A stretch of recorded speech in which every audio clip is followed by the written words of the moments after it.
On s'était bien préparé. On avait comme mission de ne pas être ridicule. C'est ce qu'il nous disait Alain Afflelou à l'époque, notre président. Parce qu'en championnat, c'était pas terrible. On se battait pour le maintien. C'est pour ça d'ailleurs qu'il m'avait demandé de prendre l'équipe un mois et demi avant. Et dans ce temps de préparation, on avait surtout en tête de ne pas descendre, mais quand même de faire un bon match contre les Milan AC. Mais alors, la préparation, c'était déjà le match précédent. On avait gagné largement chez nous à domicile un match 3 ou 4-0, si je me rappelle bien, le samedi d'avant ou le vendredi d'avant. Et le mardi 19 mars, on s'était préparé. On était venu l'avant-veille du match sur le bassin d'Arcachon. Et on avait fait un bon footing sous les pins. On avait fini sur la plage. Et voilà, on voulait souffler, on voulait se relaxer tout en se préparant bien. Et à midi, après le premier entraînement et avant le deuxième, on avait toujours fait des petits repas ensemble dans des restos locaux. Et j'avais trouvé une perle dans une huître, puisque le staff avait le droit de manger des huîtres. Et puis, jamais j'avais trouvé une perle dans une huître. Et puis, ce jour-là, je mange une huître et je trouve la perle et je dis celle-là, elle va me porter chance. Je l'ai mis dans mon survêtement le jour du match et voilà. Et peut-être ça nous a aidé un peu. En tout cas, on s'était bien préparé. Le destin nous a un peu aidé. On avait ces trois joueurs magnifiques qui étaient Lizarazu, Zidane et Dugarry et un grand gardien avec Gaëtan Huard.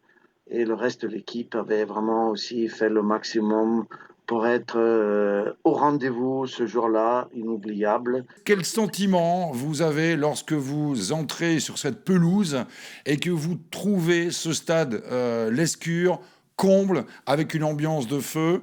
Est-ce que c'était vraiment le moment où vous vous êtes dit là, il va se passer un truc? Ouais, il fallait garder la tête froide parce que l'émotion était forte. Parce que ce stade-là, je me rappellerai toujours, il a vibré d'entrée. Les gens y croyaient. On avait vu dans Bordeaux les drapeaux bleu marine et blanc en disant on y croit, on y croit. Les Bordelais nous suivaient.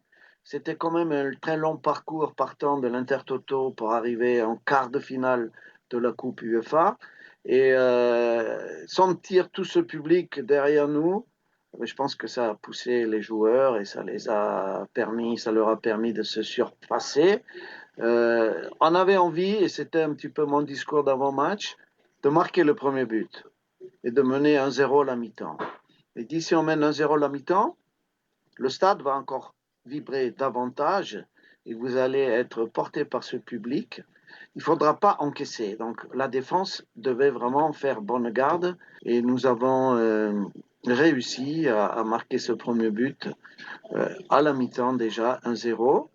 Et à la mi-temps, je leur ai dit, les gars, maintenant, derrière, on ne reste pas à 4, on reste à 3.